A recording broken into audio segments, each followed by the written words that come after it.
आर्य समाज के संस्थापक महर्षि दयानंद सरस्वती ने अनेक बार यज्ञ की महिमा को अपने प्रवचनों और लेखन में उल्लेखित किया है। यज्ञ को देव यज्ञ कहा गया है।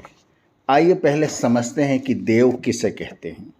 जन सामान्य की दृष्टि में देव वह है जो देता है, बदले में कुछ नहीं चाहता। सूर्य, वायु, वृक्ष, पृथ्वी आदि जड़ देवता हैं। वह जीवन देते हैं, बदले में कुछ नहीं चाहते। चेतन देवों में माता पिता, आचार्य, अतिथि, संत आदि आते हैं। ये सभी यथोचित व्यवहार, सम्मान, सुरक्षा द्वारा अधिक कल्याण ग्रहण करना चाहते हैं।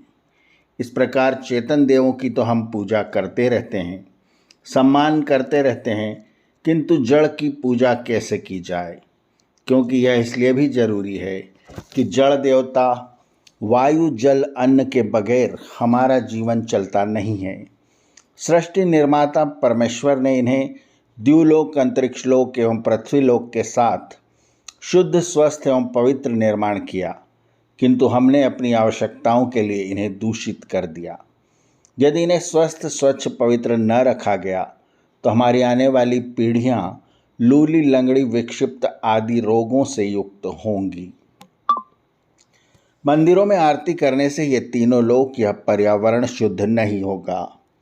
संसार की कोई पूजा पद्धति इन्हें शुद्ध, स्वस्थ करने में सक्षम नहीं है। इसलिए हमारे दूरदर्शी महान वैज्ञानिक ऋषियों, महर्षियों ने यज्ञ का आविष्कार किया और उसे देव पूजा कहा। प्रश्न यह है कि इन जड़ देवताओं को कैसे तृप्त किया जाए। शतपथ ब्राह्मण में लिखा है, अग्निर्वे मुखम देवानाम। इन जड़ देवताओं का मुख अग्नि है, क्योंकि अग्नि में डाले हुए पदार्थ नष्ट नहीं होते, बल्कि रूपांतरित होकर, सूक्ष्म होकर शक्तिशाली बनते हैं। सूक्ष्म होकर अंतरिक्ष में वायु के माध्यम से फैलते हैं, व्यापक हो जाते हैं, सभी को जीवन शक्ति से संयुक्त कर देते हैं। अंतरिक्ष में, द्युलोक में व्याप्त पर्यावरण को शुद्ध करने में सक्षम हो जाते हैं।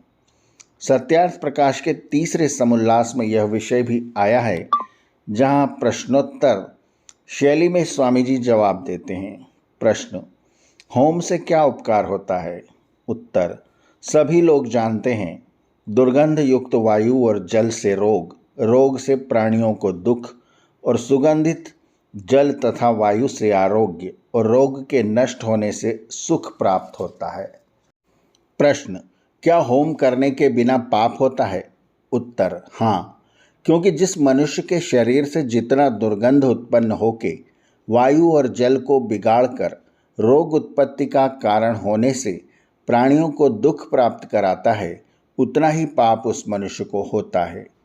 इसलिए उस पाप के निवारणार्थ उतनी सुगंध या उससे अधिक वायु और जल में फैलाना चाहिए। इसलिए होम करना अत्यावश्यक है। ऐसे थे ऋषि दयानंद, जिन्होंने यज्ञ का सच्चा स्वरूप हमें बताया और यज्ञ के नाम पर हो रहे पाखंडों से दूर भगाया।